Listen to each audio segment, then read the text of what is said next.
my God. Welcome to Had It or Hit It. I would hit it. Had it. Had it.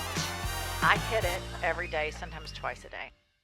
Had it or hit it, double dippers. And I'm not talking about anything in space. I'm talking about eating chips and salsa. I don't think anyone means to double dip. I think they double dip by accident. So nice. Yeah, they just forgot that it was a thing. And so here can I know you want quick answers here, but no, you're fine. Okay. If you see someone double dipping, okay, that's not sanitary, we know. But suppose you were single, let's say. Can you imagine tongue kissing that person?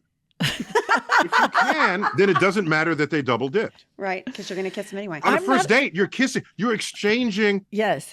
saliva on a first date. Well, I'm not a germaphobe, so it doesn't bother me. Like I'm not a germaphobe either. Yeah. If it falls on the ground, I pick it up, I eat it. Yeah, I don't even care. Yeah. So I would say hit it. They just need to be educated. Hit it. Mm-hmm. Had it or hit it. Personal space invaders. Hit it. Only because when they get that close, there's some enthusiasm that they don't know how to contain. And I don't want to ever squash that. You're such a good God person. damn it, Neil. All right, I'm going to keep trying. No, right? No, but am I right? Someone who gets real close to you and starts talking, they're enthusiastic about something. I know, you're and it so makes me sweet. crazy, and I want to push him. You're a much bigger person with a much bigger brain, but we're going to try to peg you down here. Okay. Okay, go on. Had it or hit it, spam calls.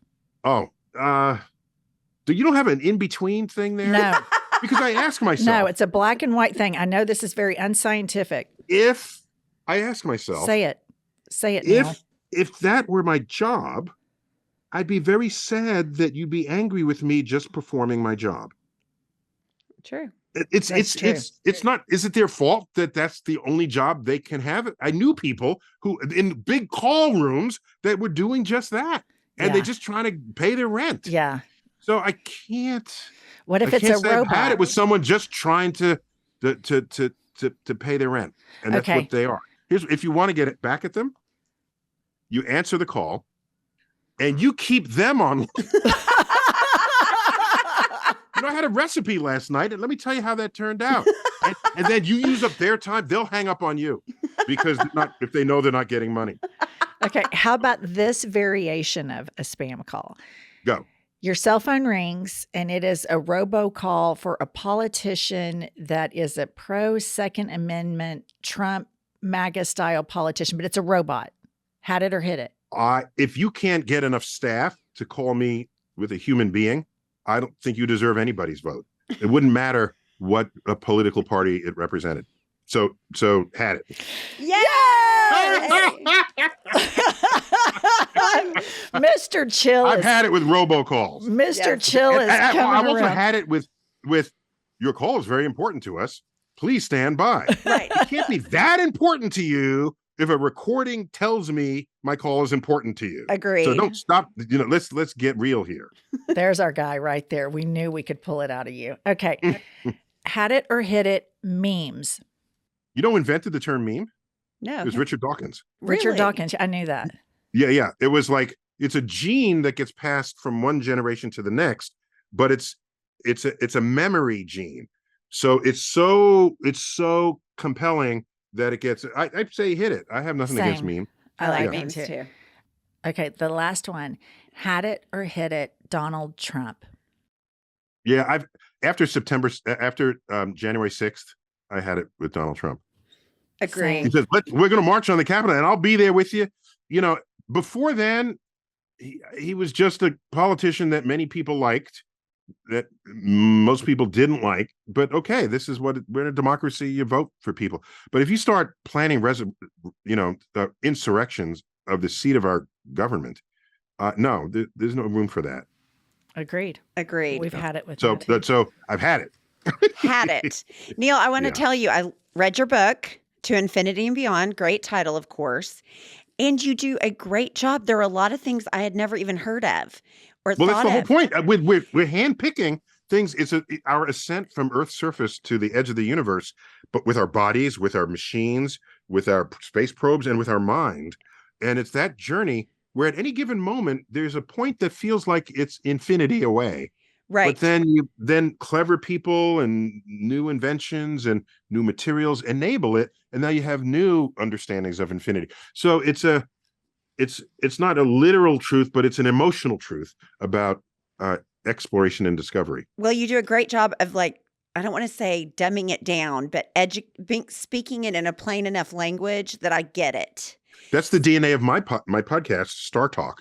It's the 3 strands of DNA: science, pop culture, and humor. And the pop culture part of that are all the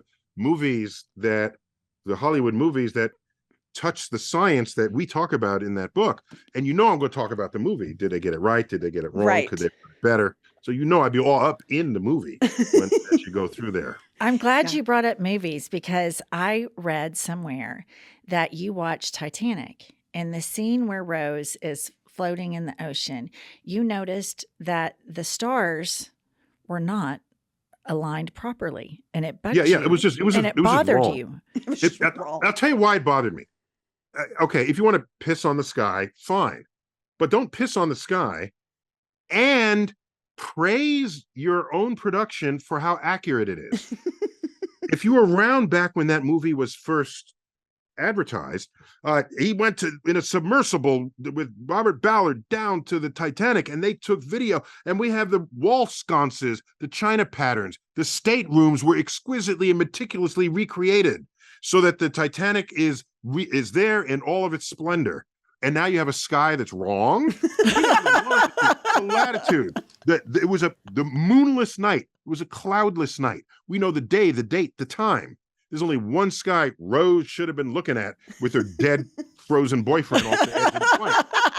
And it was the wrong sky. Don't you think he should have tried a second time to float on that? Yes, I thought he so. gave up too quickly. Yeah. Oh. So anyhow, it's not only the wrong sky, the left half was a mirror reflection of the right half. So it was not only a wrong sky, it was a lazy sky. And so, yeah, I just had no patience for that. I understand that you fixed that shit. So I wrote letters and with my finest of letterhead, and I finally caught up with him. Finally caught up with James Cameron. And I said, Mr. Cameron, why didn't you, and then he said, oh, well, that was done in post-production and I didn't see it. I wanted him to grovel at my feet. Yeah. But he didn't. Okay. Yeah. He was not up to that. And so I was still, that was an answer, but I wasn't satisfied with that answer. Then, just long story short, I'm here at the Hayden Planetarium of the American Museum of Natural History in New York City. Big space here. So one of the big magazines, it might have been Wired, was giving him an award. And they were going to have a celebration here in this facility as like a third-party rental of the space. As a courtesy, they called me up and said, do you want to come to this award ceremony for James Cameron?